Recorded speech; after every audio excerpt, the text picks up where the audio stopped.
ro tanterahany marainio teny andavamoamba ny famaranana ny fiaramiasa ny afamana ny association des femmes handicapées de Madagascar sy ny CBM nisy ny fanolorana fitaovana fanaovana mofomamy ahafahan'ireo vehivavy manana fahasembanana manao asa tsy miankina manolona nisy tamin'izany ihany koa ny hira izay anapatsiaha ny olona ny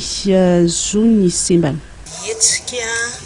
famaranana ny fiaramiasan'ny afamana sy ny CBM manana Christopher Blinded Mission tao anatin'ilay dedikasa atao hoe autonomisation économique des femmes handicapées ka ny lanonana izay natao androany teto zany dia nanoloran'ny CBM fitaovana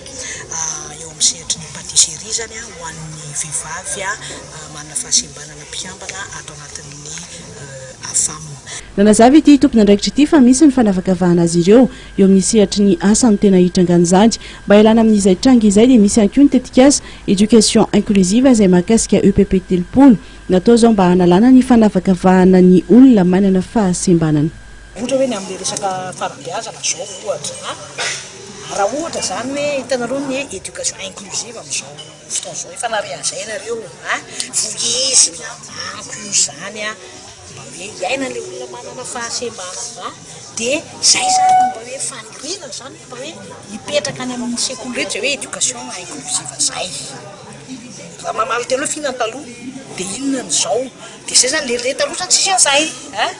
fa le mba faniriana zany fa mbola tsy zay koa nefa aloha le izy fa naizana an'izany ary efa misy teo amin'ny telopolo eo trentaine ny